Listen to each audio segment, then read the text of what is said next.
listen, we've been asked by Linda to talk a little bit about our organization in Libby, mainly to give to reveal some of our personal experiences and maybe help some other people on the lessons we learned through that process. Those of you that don't know about Libby, we're isolated in this area of Montana. It's absolutely beautiful, as you can see here. This is the river heading into the community of Libby, so what I want to do is I want to talk about our program, the Center for Asbestos-Related Disease, CARD. I'm going to talk about the health aspects, and then Tanis is going to talk about our outreach parts of our program, which are equally as big. We have found that having a holistic process has been extremely valuable for the folks we serve. So CARD is a nonprofit organization. It started in 2003. The folks that directed this clinic were volunteers from the community. They came from all walks of life, working for the Forest Service and doing various other types of business in the community.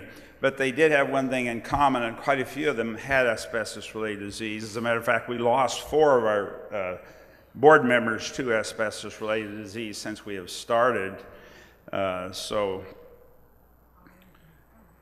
these are the programs that I'm going to talk about briefly with you. We do general asbestos health screening. We've done that since we've been in operation for 15 years, but intensively through a CDC grant since 2011. And along with this, we do not just screen locally in Libby, but also have a long-distance screening program where we screen across the United States. And also within this grant, we were able to get acceptance to start a lung cancer screening program. We won't go back over that. We've been talking about that today, but we do have a large number of people with asbestos disease who also have a 20-plus pack year smoking history, which puts them in an extremely high-risk category, and we justify very easily having a program that screens for cancer in that population. We do ongoing health monitoring yearly and collect data, pulmonary functions, radiography, and then when our patients do have complications, we're there to guide them through specialized care, whether it's pleural effusions or other problems, chest pain, things that arise in the course of their disease. And then research is still very important to all of us at the clinic, looking for, hopefully, mechanisms that will lead us to some sort of a therapeutic intervention. So, once again, providing health care can lead to some good research. We have a lot of data, including radiographic data, chest x-rays, CTs, extensive database questionnaires, which cover all areas, and with a very intense exposure history questionnaire. And also within this, we do an outreach. I do an outreach on the healthcare aspects, and I've been asked to speak at a number of places, including at Mount Sinai, the Grand Rounds, where Dr. Raja had invited us, and Steve Levin earlier on. So I've done that on several occasions, and then we've presented different conferences in NCI and around, and then have published manuscripts related to our experiences in Libby. Worked with agencies over and over on an ongoing basis. Had the opportunity to go to Australia, where, there we go. And had a very good time in Perth, Australia, talking with the folks there that follow the Wittenoom population, which in a way was much like Libby's population, where the town was basically flooded with ore that was contaminated, and many people were exposed environmentally in that population. So anyway, just let me talk a little bit about things. There's a lot of talk about how to screen for asbestos, but you screen for asbestos based on a number of issues, and We've gotten a lot better at these. We realize just understanding exposure and risk. We now realize, certainly in Libby, we realize that activity-based sampling is the only kind of sampling that really tells you, that really puts you closer to what risk there is in any situation where asbestos materials are being handled. And actually in Libby, we've been able to arrive at a toxic level for our fiber based on some work done with EPA in collaboration with the University of Cincinnati on the Marysville workers who were involved in an export site for our Libby ore.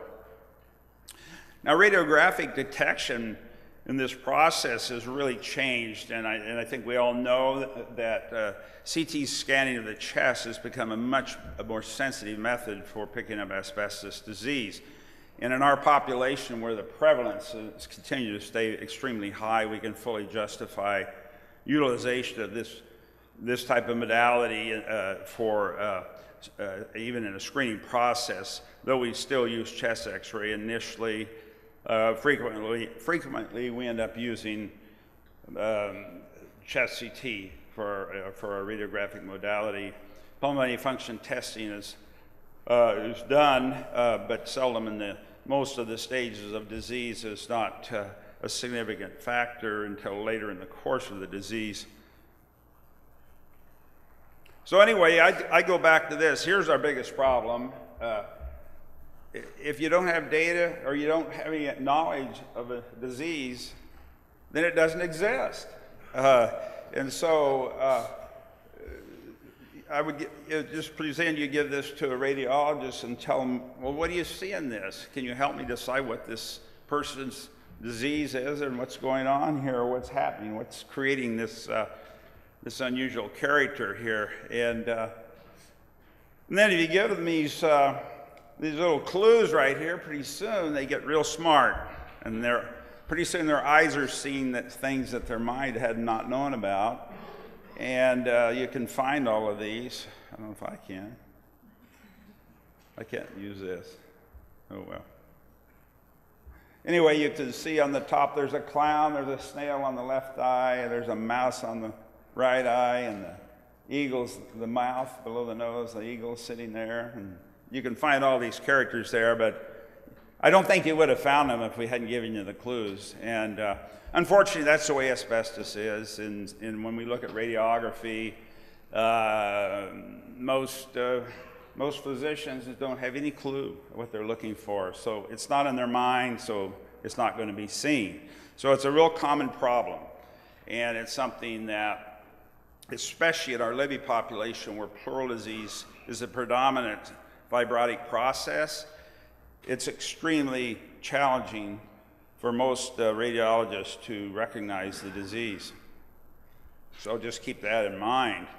So anyway, I thought we'd give some red flags for people who are concerned that they've been exposed and perhaps don't know how to get through a system. Who do you go to, and who do you trust, and who will really help you with this to understand or rule in or rule out the effects of asbestos in causing your respiratory symptoms? And most importantly, does the provider ask you where your exposures might have been? I mean, this is such a rare thing to have happen in physicians' offices, even in pulmonologists' offices. We get this frequently. We'll have patients go in, and they come to us because they had an evaluation, they still think they have a problem, but they've never had an exposure history taken.